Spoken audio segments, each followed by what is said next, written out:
In this video, I'll explain all the physics questions that are asked in NEET Phase 2 Examination 2020। इस साल 2020 में NEET की exam दो बार conduct की गई। फर्स्ट 13 सितंबर को फेज 1 एग्जामिनेशन, जिसके सॉल्यूशंस मैंने तुरंत बाद 14 सितंबर को अपलोड कर दिए थे। आपको उस वीडियो की लिंक भी मैं डिस्क्रिप्शन में दे दूंगा। नेक्स्ट एग्जाम कंडक्ट की गई 14 अक्टूबर को। जो भी स्टूडेंट कोविड-19 की वजह से प्रभावित थे, उनके लिए ये सेकंड फेज कंडक्ट किया गया था। उसके लिए सॉल्यूशंस आज हम इस लेक्चर में देख लेंगे। एंड देखो, कंपैरेटिव टू फर्स्ट अगर हम डिस्कस करें तो सेकंड जो पेपर है फिजिक्स का समवॉट डिफिकल्ट आप मान सकते हो। ज़्यादा डिफिकल्ट नहीं, बट कंपैरेटिव फिनोमिनन, ठीक है। तो फर्स्ट के कंपेयर में थोड़े से ज़्यादा आपको यहाँ पे दिख सकते हैं extra, but maximum questions are based on NCERT. जैसे फेज 1 में भी मैक्सिमम क्वेश्चंस एनसीईआरटी बेस्ड थे, फेज 2 में भी एनसीईआरटी बेस्ड आपको लाइन टू लाइन या फिर फॉर्मूलेस डायरेक्ट ही मिल जाएंगे। प्लस और एक खास बात ऐसी, कुछ क्वेश्चंस ऐसे भी है जो फेज 1 से उठा के थोड़ा सा चेंज करके आपको फेज 2 में दे दिए थे। मैं दोनों के बीच में रिलेशंस भी आपको दे दूंगा, ठीक है। चलो फिर सॉल्व करते हैं क्वेश्चन पेपर को।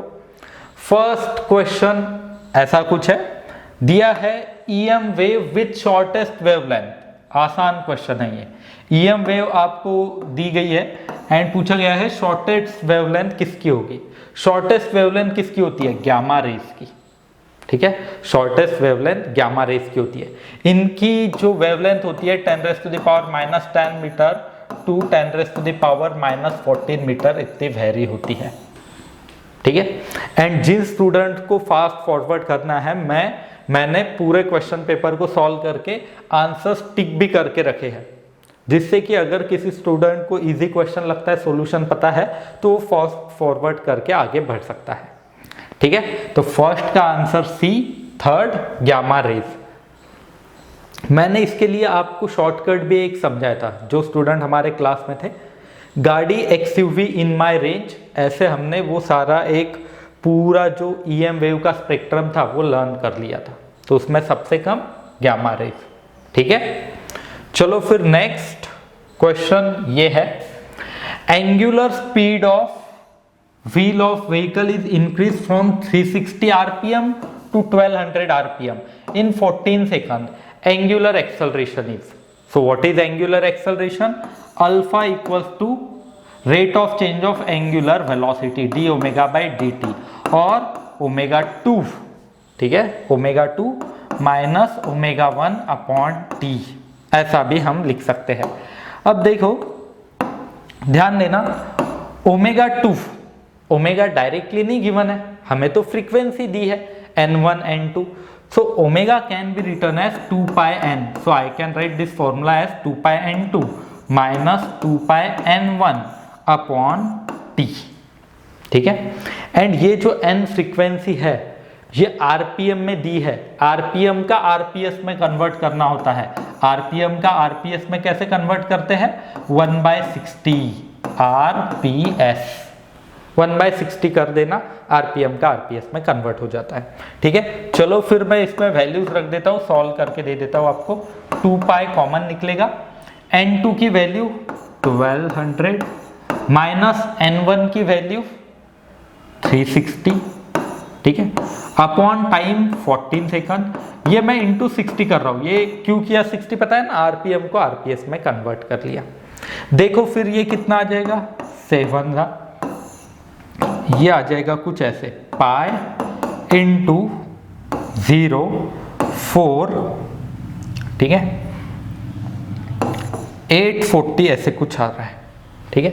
एंड ये आएगा 42, 422 था 840, तो आंसर आ रहा है 2 पाई रेडियन पर सेकंड स्क्वायर, 2 पाई रेडियन पर second square. First option is correct, ये 2 पाई रेडियन पर सेकंड स्क्वायर, ठीक है, आ जाएगा ये भी। चलो नेक्स्ट क्वेश्चन देखते हैं, third question, what happens to mass number and atomic number of an element when it emits gamma radiation. तो देखो, अलग अलग होते हैं, अल्फा, बीटा, गामा, इन तीनों के इमिशंस होते हैं। ठीक है, अल्फा हेलियम डाइपॉजिटिव, इसमें 2,4 का चेंज आता है। बीटा में इलेक्ट्रॉन होते हैं तो -1 चेंज आता है। बट गामा जिसे हम फोटॉन्स कहते हैं, तो अगर फोटॉन्स एमिट होते हैं कुछ ऐसे XAZ में से फोटॉन चले गया तो भी कोई चेंज नहीं होता, हमें फाइनल प्रोडक्ट XAZ ऐसे ही मिलेगा, there is no change. So I can say that mass number and atomic number remains unchanged. Second option is correct. ठीक है, नेक्स्ट देखो, the angle of 1 minute of arc in radian is nearly equal to, तो आपको ये conversion पता होना चाहिए। 1 degree equals to 60 minute, but degree का रेडियन में बताओ, pi by 180। 1 degree equals to pi by 180, so 1 degree equals to 60 minute equals to pi by 180। So यहाँ पे अगर मैं 1 मिनट निकालूं तो 60 डिवाइड में चले जाएंगे, सो पाई अपॉन 60 इंटू 180। सो अगर मैं ये सॉल्व करूँ 3.14 अपॉन 6 इंटू 180, तो ये नियरली इतना निकल के आता है, 2.91 इंटू 10⁻⁻4 रेडियन। ये ऊपर ऐसे सी बताते हैं रेडियन के लिए, सॉरी 1 मिनट इक्वल ये, एंड सेकंड के लिए आता तो और इसे 60 से डिवाइड कर लेता, आप एक सेकंड के लिए कितने रेडियंस होंगे बता सकते हो। ठीक है, चलो नेक्स्ट देखते हैं। Magnetic flux link with coil is given by equation. Magnetic flux दिया है आपको, ठीक है, फाई के लिए वैल्यू कितनी दी है, 5t², इक्वेशन दिया है, plus 3t plus 16। Induce EMF, Faraday's law, Lenz law से आप EMF बता सकते हो। Induce EMF is d∅/dt। इस फ्लक्स का डेरिवेटिव ले लो, 5t² का derivative tan t, n x⁻n−1 n t⁻n−1, तो 10t आ जाएगा, 3t का 3। अब टाइम भी आपको दिया है, टाइम की वैल्यू कितनी दी है, 4 सेकंड, तो 10 इंटू 4, टाइम की जगह मैंने 4 रख दिया, 10 इंटू 4 प्लस 3, ये आ जाएगा 40 plus 3, that is 43 volt. Second option is correct, 43 volt. ठीक है, चलो नेक्स्ट देखते हैं। Electric field at a point on equatorial point at distance R from centre of dipole. तो देखो, इलेक्ट्रिक डायपोल के लिए, इलेक्ट्रिक मैग्नेटिक को मैंने अभी फिलहाल के लेक्चर में कंपेयर करके भी दे दिया था। तो डायपोल के 2 पॉइंट्स होते हैं, एक पॉइंट होता है एक्सियल, एक इक्वेटोरियल, एक r, θ। मैंने तीनों इस पे फील्ड आपको पढ़ाई थी। तो देखो, आप इक्वेटोरियल पे फॉर्मूला याद आ रहा है, देखो E on equatorial equals to 1/4 pi epsilon naught P upon r³। ठीक है, बट अगर मुझे इसे वेक्टर फॉर्म में लिखना है, ध्यान देना, वेक्टर फॉर्म में लिखना है अगर, तो यहाँ पे माइनस लिखना होता है, क्योंकि फील्ड की जो डायरेक्शन है वो ऐसे होती है, फील्ड की डायरेक्शन लेफ्ट में, dipole moment P right side में, dipole moment from negative to positive. ये देखो, ये निगेटिव चार्ज है, यहाँ पे -q, ठीक है, यहाँ पे +q, तो dipole moment is from negative to positive, but direction of field is opposite to that. उसी वजह से इसका आंसर माइनस आपको लिखना होगा। भले एक आधे स्टूडेंट को फॉर्मूला पता है, उसने ये लिख लिया, गलत, रॉन्ग आ जाएगा। फोर्थ ऑप्शन सही है इसका। एंड वही एक्सियल लाइन पे देख ले तो यहाँ पे सिर्फ 2p आता है, एंड मैंने एक MCQ भी बताया था, E on axial upon E on equatorial 2/1, ये भी आता है ना। ठीक है, तो फील्ड वेक्टर फॉर्म में निगेटिव लिखनी होगी, आ जाएगा आपको ये भी। देख लो इस क्वेश्चन को, नेक्स्ट समझाता हूं मैं फिर। देखो नेक्स्ट क्वेश्चन ऐसे होंगे, क्या दिया है पढ़ो।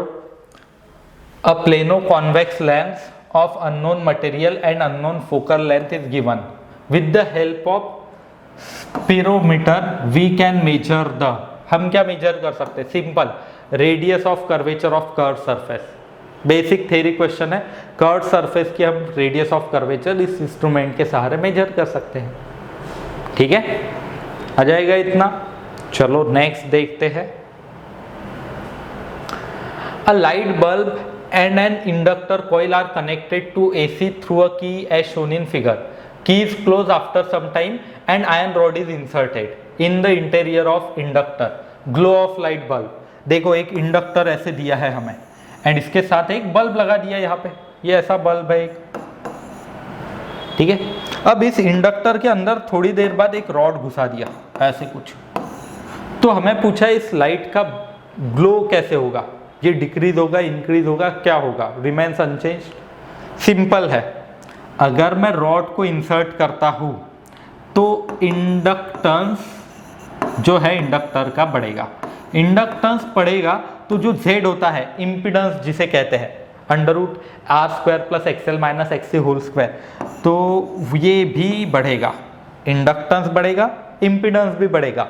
But we know that current I = V0/Z। अगर Z बढ़ता है तो करंट क्या होगा, डिक्रीजेस, एंड करंट डिक्रीजेस तो पावर ऑल्सो डिक्रीजेस, ठीक है। ये पावर डिक्रीज हो गई मीन्स इसका ग्लो भी कम होगा, ग्लो डिक्रीजेस। समझ में आया क्या क्या बताया मैंने। अगर मैं रॉड इंसर्ट करूं इंडक्टेंस बढ़ जाएगा, इंडक्टेंस बढ़ेगा तो Z मीन्स इम्पीडेंस भी बढ़ेगा, but current will decrease, and because decrease in current power will decrease, so that glow will decrease, ठीक है। चलो नेक्स्ट देखते हैं 9th क्वेश्चन।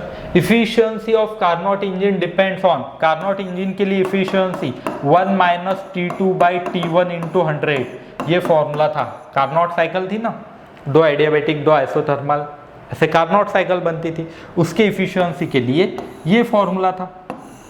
इसमें T1 टेम्परेचर ऑफ सोर्स और high temperature, and T2 temperature of sink, sink मानो low temperature reservoir, ठीक है, ये हाई टेम्परेचर वाला रहता है।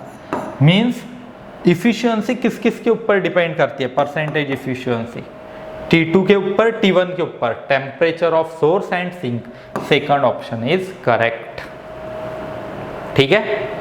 चलो next 10th question. Which out of the following is a forward bias diode. दिए गए डायोड्स में से कौन सा फॉरवर्ड बायस है, देखो सिंपल, देखो पी टाइप आपका हाइयर पोटेंशियल पे होना चाहिए, एन टाइप लोअर पोटेंशियल पे। तो यहाँ पे देखो पी टाइप लोअर पे है, फर्स्ट केस अगर मैं देखूँ तो फर्स्ट केस में देखो ये जो पी टाइप है लोअर पे है, एन टाइप हाइयर पे है, तो ये तो नहीं होगा। Same case with second, third के साथ भी वैसे ही, बट फोर्थ के साथ पी टाइप हाइयर पे and N type lower potential पे, ये फॉरवर्ड बायस होगा। सिंपल क्वेश्चन था, फॉरवर्ड रिवर्स वाला, ठीक है। चलो next. For the circuit shown in figure current I will be, बहुत ही सिंपल सा एक सर्किट था। ये 2 वोल्ट की एक बैटरी है, 1 ओम का रेजिस्टेंस, 4 वोल्ट की बैटरी, 1 ओम का रेजिस्टेंस, 4 ओम का रेजिस्टेंस। ये जो बैटरीज दी है ये सपोर्ट कर रही है एक दूसरे को, तो ई नेट जो होगा, ई नेट की वैल्यू आएगी 2 + 4 that is 6 volt, and R equivalent कितना आएगा, I = E/R और V/R। आर इक्विवेलेंट तीनों सीरीज में है, 1 + 1 + 4 दैट इज 6 V/6 ओहम। कितना आ रहा है ये, 1 एम्पियर। बहुत ही आसान क्वेश्चन, सिंपल क्वेश्चन, ठीक है। तो ये आया सेकंड ऑप्शन, 1 एम्पियर करंट, ठीक है। Next, 2 coherent source of light interfere and produce fringe pattern on screen, ये YDSC का क्वेश्चन, Young's double slit experiment. Central maxima के लिए फेज डिफरेंस कितना होना चाहिए, तो फाई = कितना होता है याद करो, 2π ΔX/λ, 2π ΔX/λ। अब सेंट्रल मैक्सिमा के लिए ये जो फेज डिफरेंस है फाई, ये 0, 2π, 4π, ये ऐसे होना चाहिए, एंड मिनिमा के लिए फिर पाई, वो वाले कंसेप्ट। तो इनमें दिए हुए में से कौन सा ऑप्शन नजर आ रहा है, देखो आपको 0 for maximum, for maximum, central maximum के लिए 0, तो ये 0 ऑप्शन इज करेक्ट। ये हाईलाइट नहीं किया गया था, लिख लेना आप, 0 ऑप्शन करेक्ट है। ठीक है, आ जाएगा। चलो फिर नेक्स्ट देखते हैं। Total energy of electron in an stationary orbit, बहुत ही simple question. Energy is nothing but -13.6 by n square electron volt. आप n नंबर ऑफ ऑर्बिट डाल दो, एनर्जी की वैल्यू निकाल लो, सेकंड ऑप्शन, बहुत ही सिंपल। बोहर्स जो लॉ थे अलग अलग 3, उनसे ही ये प्रूफ कर सकते थे, प्रूफ करवाया था हमने। बोहर्स लॉ से फर्स्ट सेकंड पोस्टुलेट जो थे फर्स्ट सेकंड थर्ड यूज किए थे एंड सॉल्व किया था। ये एनर्जी थी, इससे डायग्राम भी बनाए थे, हाइड्रोजन स्पेक्ट्रम भी ड्रॉ किया था इससे, ठीक है। चलो फिर next, function which represent periodic motion, SHM से क्वेश्चन है। पीरियोडिक फंक्शन कौन से होते हैं? Sine omega T, cos omega T, ये पीरियोडिक फंक्शन है, क्योंकि sine and cos are two periodic function. ये साइन का फंक्शन पीरियोडिक, ये कॉस का फंक्शन पीरियोडिक, ठीक है। ये कुछ समय के बाद रिपीट होते जाते हैं। साइन फंक्शन का period 2π and time period t भी लिख सकते हैं हम। मीन्स इन दिए में से ये तो एक्सपोनेंशियल है, ये लॉगरिदमिक है, ये भी एक्सपोनेंशियल है, but sign omega T plus cos omega T ये पीरियोडिक मोशन रिप्रेजेंट करता है, ठीक है। चलो नेक्स्ट, डी ब्रोगलीज वेवलेंथ। देखो अब ऐसे ही क्वेश्चन फेज 1 में आया था, स्लाइड चेंज था, ठीक है। फॉर्मूला वही लगता जो फेज 1 में लगता था। फॉर्मूला क्या है? Lambda de Broglie wavelength equals to h by P equals to h by M V equals to h upon under root twice M K E kinetic energy. ये मैंने सॉल्यूशन में, उसी सॉल्यूशन में भी लिखा था फर्स्ट फेज के exam के सॉल्यूशन में 14 सितंबर को। तो अब ये h by under root twice M की वैल्यू फिक्स होती है इलेक्ट्रॉन के लिए, ठीक है। तो ये आती है 12.27 अपॉन अंडर रूट वी, ऐसे भी हम लिख सकते हैं। अगर हम इस काइनेटिक एनर्जी को EV, काइनेटिक एनर्जी को ऐसे लिख दे QV, चार्ज ऑन इलेक्ट्रॉन ही दी, तो ऐसे आ जाएगा, ये आर्मस्ट्रॉन्ग में आती है वैल्यू। तो आंसर कुछ आएगा 12.27 बाय रूट V की वैल्यू 144 इलेक्ट्रॉन वोल्ट। ये 144 ये EV में ही पुट करना होता है, तो ये आ जाएगा 12.27 बाय 12 आर्मस्ट्रॉन्ग, ठीक है। सॉल्व करना नियरली ये आंसर आता है 102 इंटू 10⁻⁻। तो ये फॉर्मूला पहले भी यूज़ किया था, अब फेज 2 में भी वही आया, उसके ऊपर बेस्ट क्वेश्चन है, ठीक है। तो जिसने पहले एग्जाम का स्टडी किया होगा, सेकंड को वो स्टूडेंट अपियर हो रहा होगा, तो उसे पूरा समझ में आ जाएगा, ठीक। एंड प्लस रेगुलर स्टूडेंट्स के लिए भी ये सारे वीडियो सॉल्यूशंस काम में ही आने वाले हैं, क्योंकि आपको एक अप्रोच समझ में आएगा कि एनटीए किस हिसाब से पेपर को डिज़ाइन कर रही है, ठीक है। चलो फिर next, mean free path L for gas molecule depends upon diameter D of molecule S। Phase 1 में इसका फॉर्मूला पूछा था, ठीक है। फॉर्मूला इसके ऑप्शन में L equal to 1 upon under root 2π and D square, ये फॉर्मूला फेज 1 में पूछा था। ऑप्शंस थे 4, उनमें से ही एक फॉर्मूला था, बट यहाँ पे रिलेशन पूछ लिया। Relation L is inversely proportional to D square, first option is correct. ऐसे सॉल्व कर सकते हैं, ठीक है। चलो next, NP transistor is connected in common emitter configuration in which collector voltage drop across load resistor 800 ohm connected to collector circuit is 0.8 volt. collector current is, वैसे तो transistor complicated होता है थोड़ा समझना। ट्रांजिस्टर का एक क्वेश्चन पिछले इसमें भी आया था कि बेस एमिटर कलेक्टर में से कौन सा रीजन बड़ा है छोटा है, ऐसे आया था ना फेज 1 में कुछ दिनों पहले। अभी उसे ही थोड़ा चेंज करके ये क्वेश्चन पूछ लिया, ये भी आसान है, ठीक है। V equals to IR, collector emitter के लिए हम ऐसा लिख सकते हैं, करंट I की वैल्यू V/R। इसके तो मैंने टफ क्वेश्चंस भी सॉल्व करवाए थे, ठीक है। एज एन एम्पलीफायर पढ़ाया था आपको, ट्रांजिस्टर एज एन एम्पलीफायर, तो वो एक्स्ट्रा पॉइंट्स थे। देखो अब ये आ जाएगा 8 वोल्ट अपॉन रेजिस्टेंस 800, तो ये आ जाएगा 0.1 इंटू 10⁻⁻² एम्पियर और 1 मिली एम्पियर, ऐसा लिख सकते हैं। थर्ड ऑप्शन करेक्ट है, ठीक है, आ जाएगा इतना। चलो नेक्स्ट देखते हैं। person sitting in the ground floor of building notices through the window of height 1.5 metre. तो ये एक ऐसी बड़ी सी बिल्डिंग है, ठीक है। इस बिल्डिंग में एक बच्चा है जो ये ग्राउंड फ्लोर पे खड़ा है, इसकी विंडो 1.5 मीटर इतनी बड़ी है। Ball drop from roof of building से ड्रॉप किया गया, क्रॉसेस विंडो इन 0.1 सेकंड, इस विंडो को 0.1 सेकंड में क्रॉस कर रहा है। Velocity of ball when it is eight top most point of window, यहाँ पे वेलोसिटी कितनी होगी? बहुत ही सिंपल क्वेश्चन है, देखो मैं बताता हूँ। डिस्टेंस पता है, टाइम पता है, एक्सेलरेशन ड्यू टू ग्रेविटी हमें पता है, सिर्फ क्या निकालना है? स्पीड।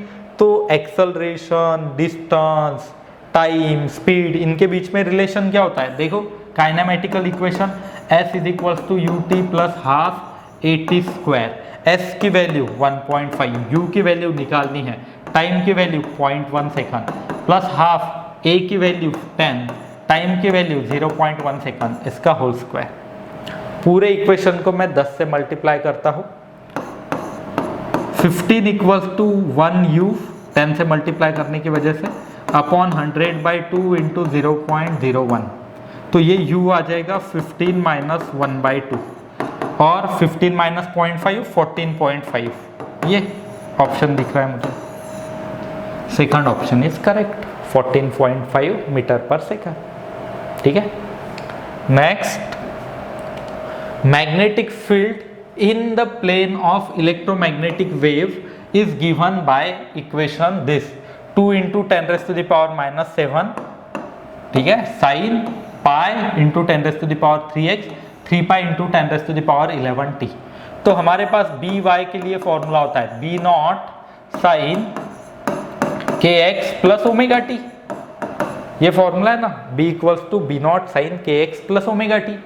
तो यहाँ पे है k की जगह ये दिख रहा है मुझे, एंड मेरे पास k के लिए और एक फॉर्मूला है 2π/λ, दैट्स व्हाई मैं k को कंपेयर कर रहा हूँ।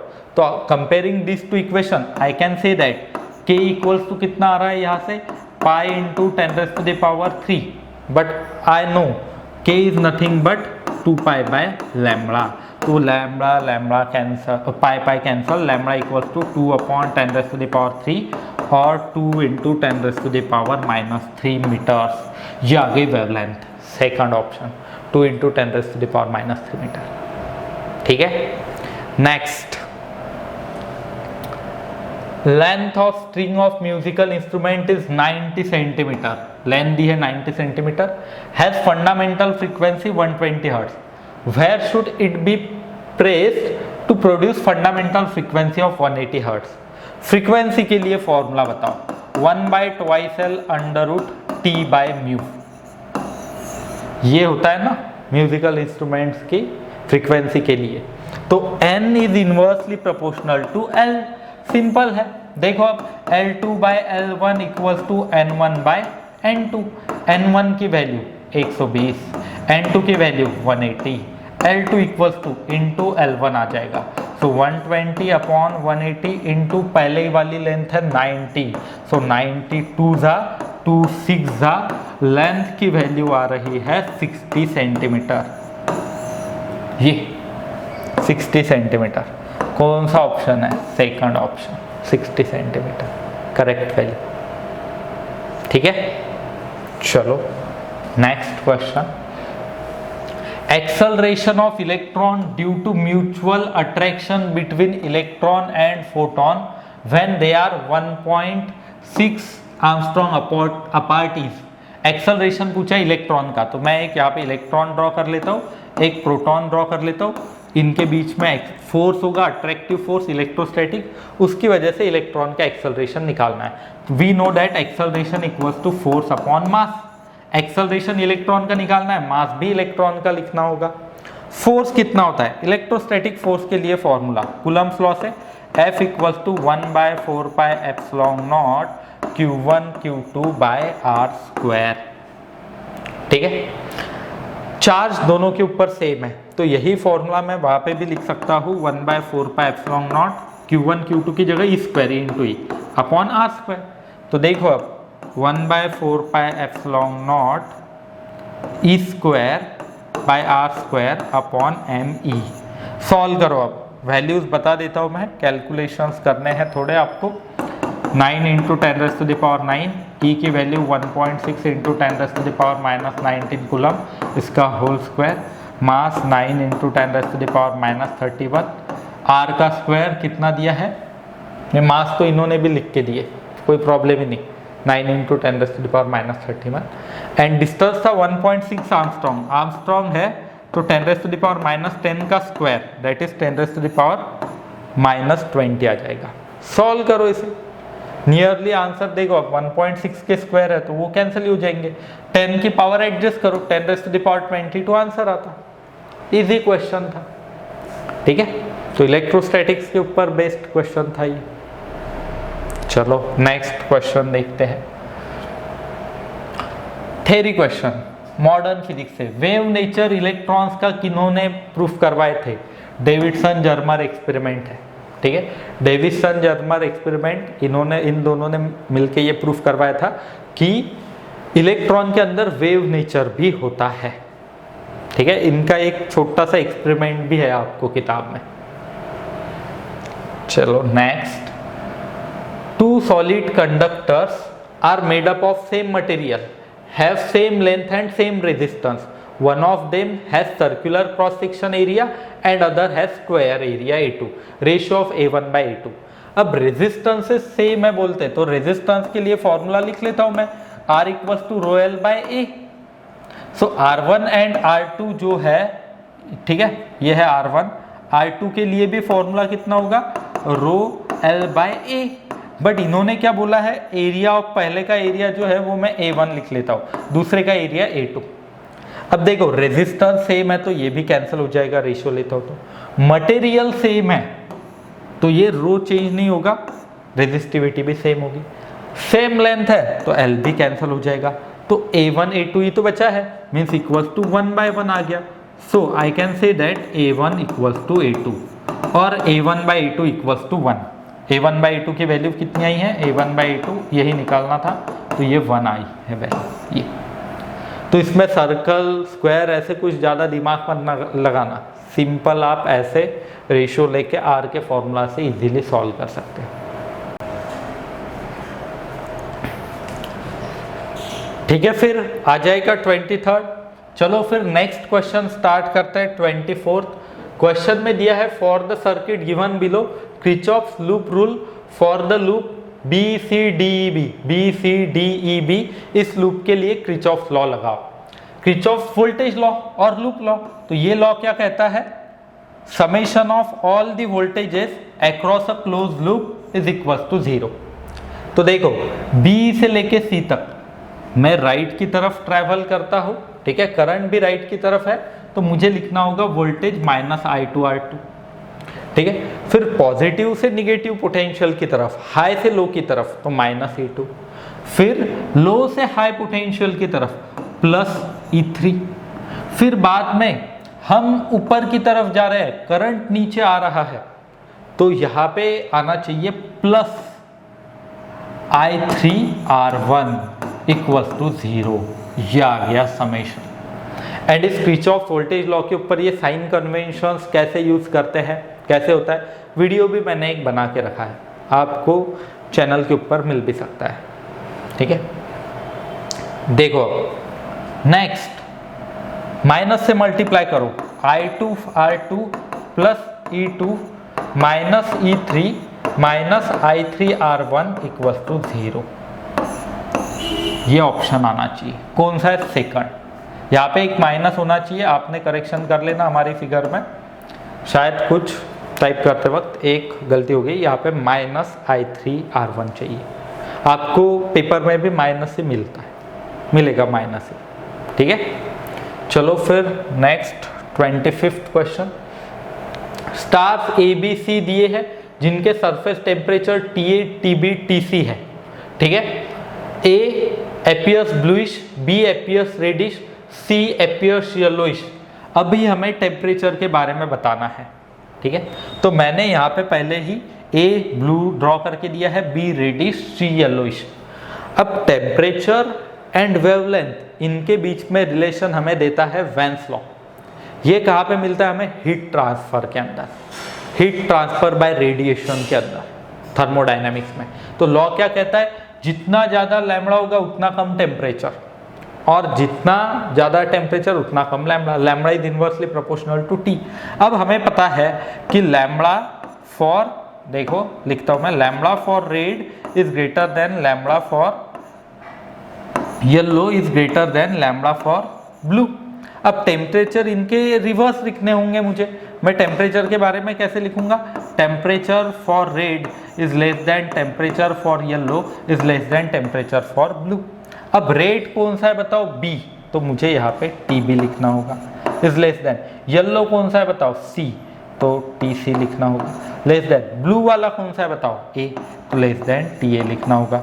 तो कौन से ऑप्शन में ऐसे दिख रहा है? देखो, T A is greater than T C is greater than T B, ये fourth option, T A is greater than T C is greater than T B. इसे सिर्फ रिवर्स में लिख दिया, इजी क्वेश्चन है। बट हाँ, आपको ये लैम्बडा के बारे में पता होना चाहिए। वैसे तो सभी को पता ही होता है, बेसिक्स है कि रेड का वेवलेंथ सबसे ज़्यादा होता है। लास्ट ईयर क्वेश्चन आया था 2019 के नीट के एग्जाम में, विच of the following has maximum wavelength. Simple, सबसे आसान क्वेश्चन, 9th-10th का स्टूडेंट भी आंसर दे सकता था। ठीक है, चलो फिर next question. Liquid does not wet the solid surface, angle of contact, surface tension से ये क्वेश्चन है। Angle of contact greater than 90 degree है तो liquid does not wet, less than 90 है तो liquid wets the solid surface. And जब liquid wet करता है capillary rises, does not wet के लिए कैपिलरी फॉल्स, ये होता है। ठीक है, तो कौन सा ऑप्शन सही है? Greater than 90 degree. Next, point mass m is moved in vertical circle of radius r with help of string. Velocity of mass is under root 7 rg at lowest point. Tension in string at lowest point. देखो, circular motion से question है, solve करके दे देता हूँ मैं। ये मैंने एक सर्कल ड्रॉ किया, इसके अंदर पार्टिकल सर्कुलर मोशन परफॉर्म कर रहा है। लोवेस्ट पॉइंट पे जब पार्टिकल है, रेडियस है इसकी r, ठीक है, इतनी। तो देखो, अब एफबीडी बना के मैं इजीली सॉल्व करके देता हूँ। नीचे क्या लगेगा? वेट mg, सेंटर की तरफ स्ट्रिंग है तो टेंशन, तो मैं लिख सकता हूँ centripetal force equals to tension minus mg। Centre की तरफ जो फोर्स है वो होगा टेंशन माइनस mg, तो tension equals to centripetal force plus mg। Centripetal force के लिए formula mv²/r plus mg। m v square by r, v square की वैल्यू अंडर रूट 7rg का स्क्वायर 7rg और 7gr by r plus mg, r cancel, 7mg plus mg कितना आ रहा है? ये 8mg। टेंशन आ रहा है 8mg। कौन सा ऑप्शन है? Third option is correct, 8mg answer है। ठीक है, तो सर्कुलर मोशन में थोड़ा सा NLM के आप फोर्सेस रिजॉल्व करके सेंट्रीपिटल फोर्स के लिए फॉर्मूला लगा के आंसर निकाल सकते हो। ठीक है, next, object is placed on principal axis of concave mirror at a distance of 1.5 f where f is focal length, image will be at. Simple formula होता है मिरर के लिए, 1/f equals to 1/v plus 1/u। अब focal length mirror कौन सा है? Concave, तो 1/-f लिखना होगा मुझे, 1/v। ठीक है, u की वैल्यू कितनी है? 1/1.5f, तो माइनस में लिखना होगा, माइनस 1.5f, या फिर माइनस 3/2f भी लिख सकता हूँ मैं इसे। सॉल्व करना है ये इक्वेशन, सिर्फ इजी इक्वेशन है, सॉल्व करना है। Minus 1/f equals to 1/v minus 2/3f। देखो अब कैसे आएगा, 1/v equals to 2/3f minus 1/f। ठीक है, ये आ जाएगा 2f minus 3f by 3f square minus f by 3f square, एक f cancel, 1/v equals to, reciprocal कर लेते हैं, v इक्वल्स टू कितना आएगा? Minus 3f। आ गया आंसर, इतना सिंपल है। Where v is image distance, तो इमेज डिस्टेंस कितना है? Minus 3f। ये ऑप्शन सही आ गया, माइनस 3f। ठीक है, next question, the The half-life of radioactive sample is undergoing alpha decay is 1.4 into 10 raised to the power 17 s. तो half life दिया है 1.4 into 10 raised to the power 17 second. Number of nuclei n की value दी है 2 into 10 raised to the power 21। Activity becquerel में ये represent करते हैं, तो activity A equals to minus D N by D T, और इसे n लैम्बडा लिखते हैं, ठीक है, n लैम्बडा। बट लैम्बडा के लिए हमें एक रिलेशन पता है हाफ लाइफ के लिए, n into 0.693 by T. Lambda and half life के बीच में relation t equals to 0.693 by lambda और lambda equal to 0.693 by T. Values रख दो, आंसर निकल जाता तुम्हारा। वैल्यू n की 2 into 10 raised to the power 21, 0.693, t 1.4 into 10 raised to the power कितना है ये 17, ठीक है। तो नियरली ये कैंसिल हो जाएगा, 10 raised to 21 एंड 17, तो 10 raised to the power 21 minus 17, 10 raised to the power 4 निकल के आता है। ये first option is correct, 10 raised to the power 4 becquerel, ये है एक्टिविटी, ठीक है। नेक्स्ट देखो, critical angle for total internal reflection from a medium to vacuum is 45 degree, velocity of light in medium. Simple है, देखो क्रिटिकल एंगल ऐसे निकलता है, पार्टिकल ऐसे जा रहा है, ये है आई सी, पार्टिकल नहीं ray of light, ray of light yellow consider करो, ऐसा आया रे ऑफ लाइट, ऐसे चले गया, तो sine I C equals to 1 by mu होता है। साइन आई सी कितना है 45 degree critical angle, 1 by mu. Sine कितना 45 होता है 1 by root 2 equals to 1 by mu. Mu की वैल्यू कितनी आ गई है √2, म्यू की वैल्यू √2 आ गई। अब म्यू के वैल्यू आ गई तो velocity of light in medium निकाल सकते हैं, velocity of light in medium equals to c by mu रहता है, where c is speed of light in air, जो कि हर एक को लर्न होनी चाहिए। Speed of light in air 3 into 10 raised to the power 8 upon mu की वैल्यू कितनी आई है √2, डायरेक्ट यही आंसर है, 3 by √2 into 10 raised to the power 8 metre पर second. Second option is correct, ठीक है।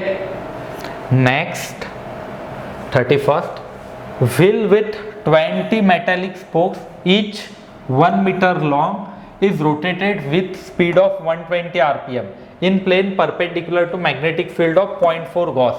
Induce EMF between axle and wheel. देखो ये मोशनल EMF का क्वेश्चन है। कौन सा क्वेश्चन है ये? मोशनल EMF का।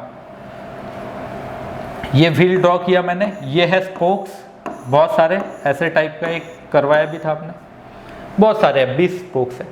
तो अगर रॉड रोटेट होता है तो फॉर्मूला क्या होता है? देखो रोटेशनल EMF के लिए motional EMF equals to B omega L square by 2। Proof कर सकते हैं हम ये मोशनल EMF BVL से इंटीग्रेट करके B omega L square by 2 rod के लिए। B की वैल्यू कितनी है 0.4, गॉस है तो 10 raised to the power -4 Tesla. Omega की value 2 pi n, 2 pi n की वैल्यू 120, आरपीएम है तो डिवाइड बाय 60, आरपीएम का आरपीएस में कन्वर्ट किया, पहले क्वेश्चन में भी किया था ना हमने, फ्रीक्वेंसी को कन्वर्ट कर लो। Omega angular velocity equals to 2 pi n, ये लिख दिया।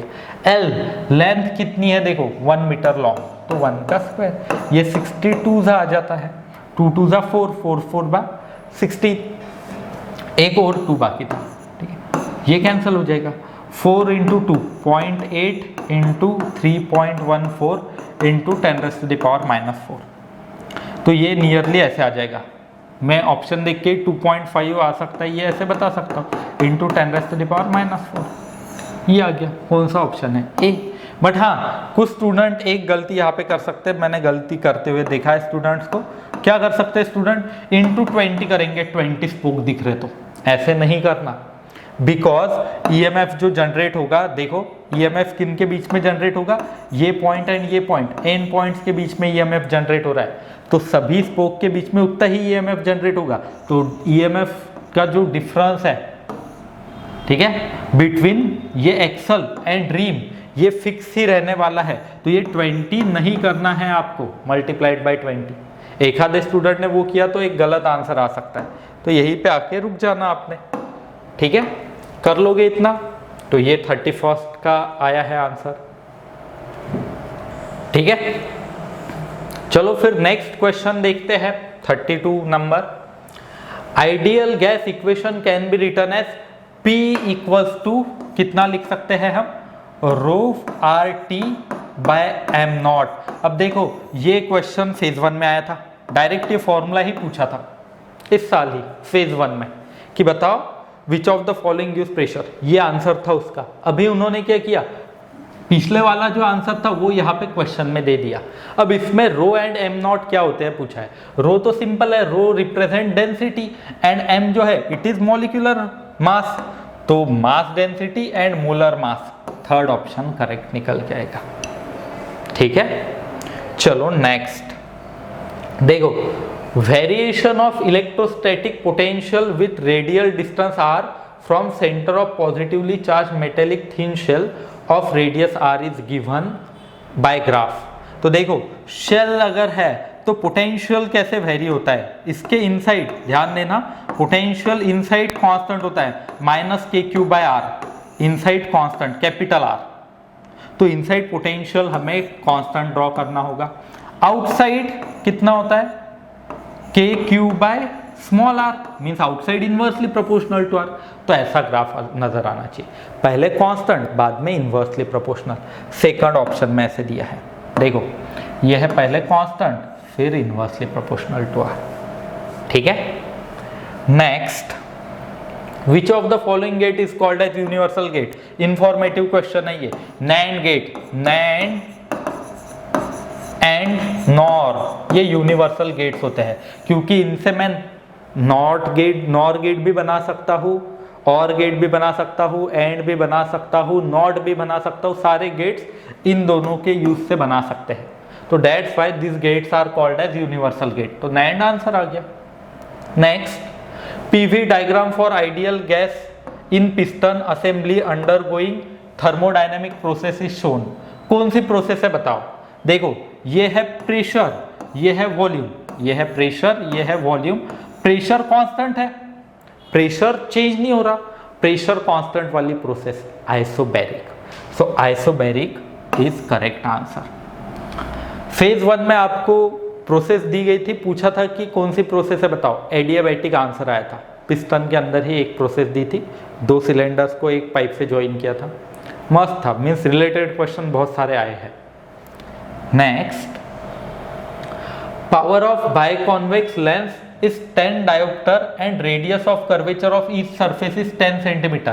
Refractive index of material of lens, lens maker formula से आ सकता है। ये कैसे देखो, पावर इक्वल्स टू 1/f, ठीक है, जिसकी वैल्यू 10 डायोप्टर दी है। ये f फोकल लेंथ मीटर में आती है, तो ये तो डायरेक्ट ही दिया है, बट हमारे पास लेंस मेकर फॉर्मूला है 1/f equals to mu minus 1, 1/r1 minus 1/r2।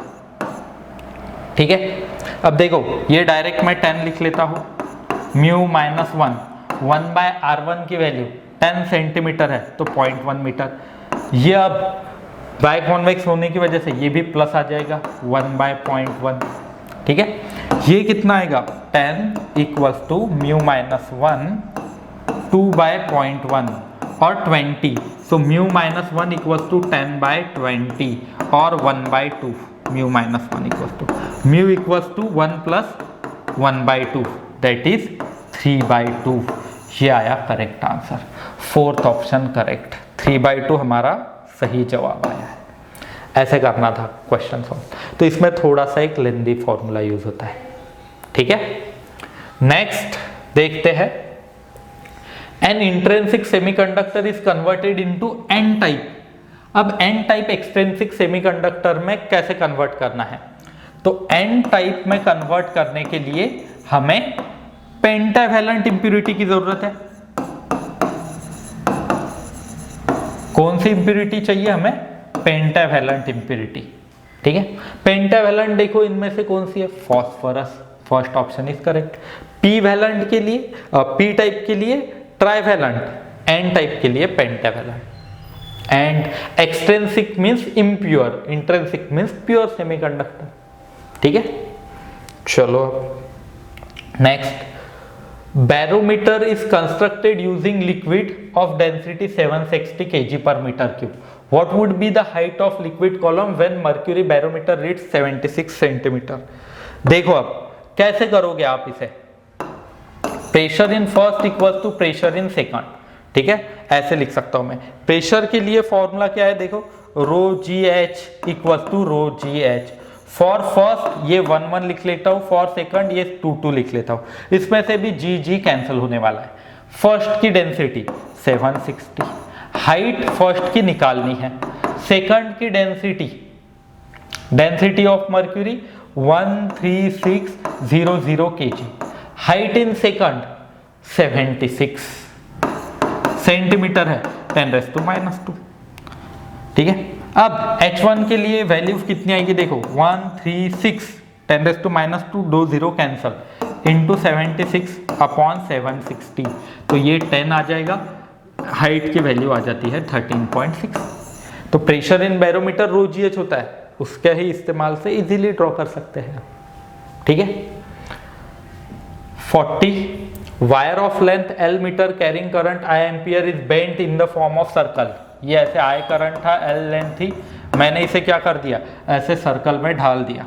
अब मुझे पूछा है magnetic moment, so magnetic moment equals to current into area. Current into area के लिए फॉर्मूला πr², बट रेडियस तो डायरेक्टली गिवन नहीं, तो मैं L इक्वल्स टू 2πr लिख सकता हूँ।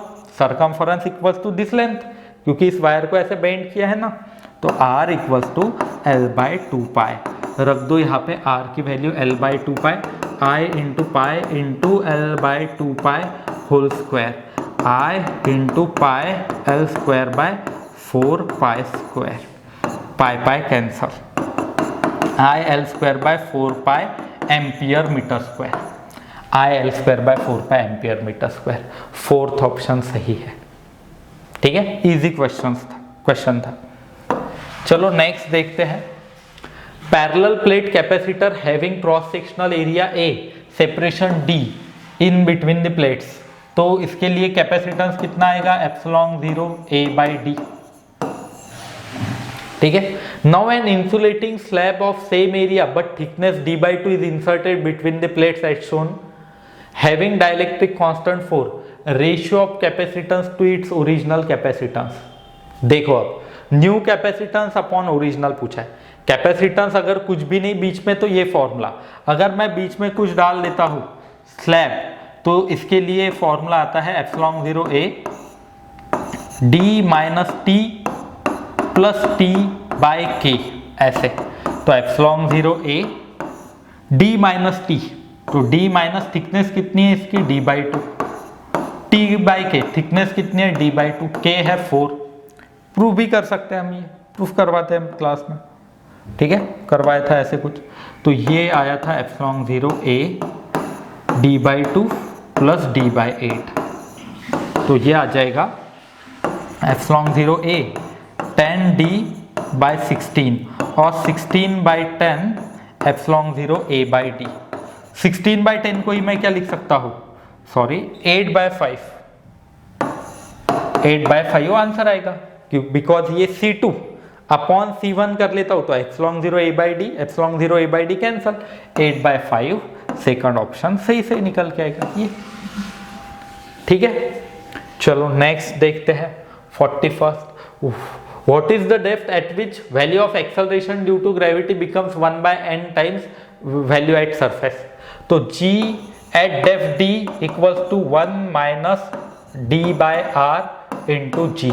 G एट डेप्थ D के लिए फॉर्मूला लर्न है नहीं, देखो अब G एट डेप्थ कितना दिया है, G/n equals to 1 - D/R into G, तो G cancel, D/R equals to 1 - 1/n, ये कितना आएगा, n - 1/n, D/R equals to D की वैल्यू कितनी आ गई, n - 1/n इंटू R। ये सेकंड ऑप्शन करेक्ट है। ये r in bracket n into n r in bracket n minus 1 by n into d। ठीक है, चलो फिर next, time interval measured by clocks, ये टाइम दिए है आपको, percentage relative error in observation. देखो अब percentage error basic unit dimension का क्वेश्चन है, रीडिंग्स दिए हैं हमें A1 A2 A3 ऐसे कुछ दिए हैं, this is A1 A2 A3 A4 A5। अब परसेंटेज एरर निकालने के लिए हमें फ्रैक्शनल एरर चाहिए, फ्रैक्शनल के लिए मीन एब्सोल्यूट चाहिए, मीन एब्सोल्यूट के लिए एब्सोल्यूट चाहिए, मीन्स ऐसी 4 प्रोसेस करनी है। बट अब एब्सोल्यूट एरर के लिए ट्रू वैल्यू दी नहीं है, तो मेरा सबसे पहला काम होगा मीन वैल्यू निकालो, क्योंकि ये मीन वैल्यू ही ट्रू वैल्यू होगी। तो mean value 1.25 plus 1.24 plus 1.27 plus 1.21 plus 1.28 upon 5, तो ये आ जाएगा, एडिशन करो 6.25 बाय 5, ये आएगा 1.25। अब मैं डेल्टा A1 निकालता हूँ, 1.25 1.25 0, डेल्टा A2 निकाल लेता हूँ 0.01, ठीक है, डेल्टा A3 निकाल लेता हूँ, ठीक है, true value minus measured value, तो ये आएगी माइनस 0.02, डेल्टा A4 निकाल लेता हूँ 0.04, ठीक है, एंड डेल्टा A5 निकाल लेता हूँ 0.03, तो ये आई एब्सोल्यूट वैल्यू। इनका मीन निकाल लेता हूँ, मीन एब्सोल्यूट एरर आ जाएगा। मीन एब्सोल्यूट एरर देखो कैसे आ जाएगा, delta A mean equals to सबके मैग्नीट्यूड की एडिशन 0.01 प्लस 0.02 प्लस 0.04, मैग्नीट्यूड की एडिशन, हाँ, plus 0.03 upon n that is 5। And इसे अगर मैं मल्टीप्लाई कर दूं 100 से, ठीक है, डेल्टा ए मीन ये आ गया, ठीक है, ये कैलकुलेट कर लो आप, डेल्टा ए मीन को मैं ए मीन से डिवाइड कर दूं तो ये फ्रैक्शनल एरर आ जाएगा। तो डेल्टा ए मीन, ये पूरा answer divided by a mean, पूरा answer divided by a mean की वैल्यू 1.25, तो ये नियरली 0.016 आता है।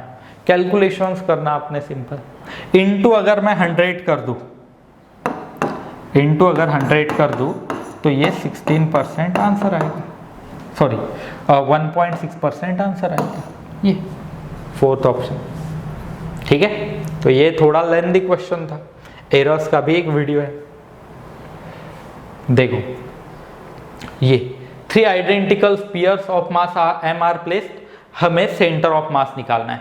सेंटर ऑफ मास निकालना आसान है, इस पॉइंट के मीन्स इस पॉइंट के मैं कोऑर्डिनेट्स निकालता हूँ 2,0, ये 0,2, ठीक है, एंड ये 0,0। तो मुझे बताओ RCM के लिए क्या आपको फॉर्मूला पता है, m1r1 plus m2r2 upon m1 plus m2 plus m3, 3 है तो यहाँ पे भी m3r3 कर लेते हैं।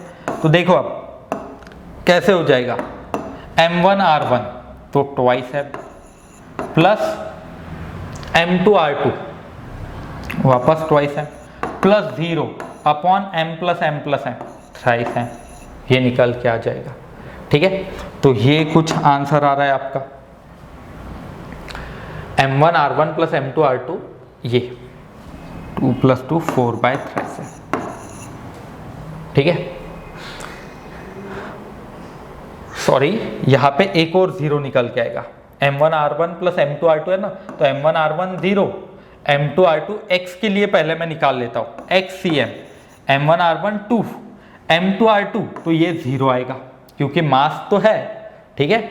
बट देखना आपने पहले ट्वाइस m इंटू x के कंपोनेंट देख लेते हैं, यहाँ पे 2 है चल जाएगा, यहाँ पे 0 है तो ये 0 आएगा, ये तीसरा भी 0 है, 0 आएगा, मीन्स 2 x कंपोनेंट 0 है ना, तो 2 तो डायरेक्ट ही 0 होने वाले हैं, सिर्फ बचेगा 2/3 ये कंपोनेंट।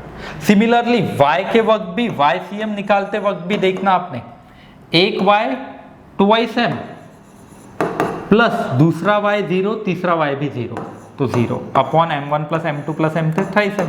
तो xcm जो है वो भी 2/3 आया है, YCM भी 2/3, तो 2/3 i cap plus 2/3 j cap, third option is correct. ठीक है, ये था 43rd question. Next 45th equivalent resistance निकालना है, बहुत ही simple question. A and B के बीच में ये है 4 एंड 8 सीरीज में, तो 4 + 8 कितना निकल के आएगा, ये 12। अब ये 12 एंड 6 पैरेलल में, तो इन दोनों का 12 एंड 6 का पैरेलल में, 12 एंड 6 पैरेलल में, देखो 12 × 6 अपॉन 12 + 6 टिपिकल टाइप ऑफ है, ये 4 ओहम आता है इसका आंसर। तो अब देखो फाइनल कैसे आएगा, 4 एंड 8 आर इन सीरीज, तो 4 + 4 8, 8 + 8 16, फाइनल आंसर इसका 16 आता है। यहाँ पे टिक नहीं करके रखा था, 16 आंसर फाइनल। ठीक है, चलो फिर लास्ट क्वेश्चन देखते हैं।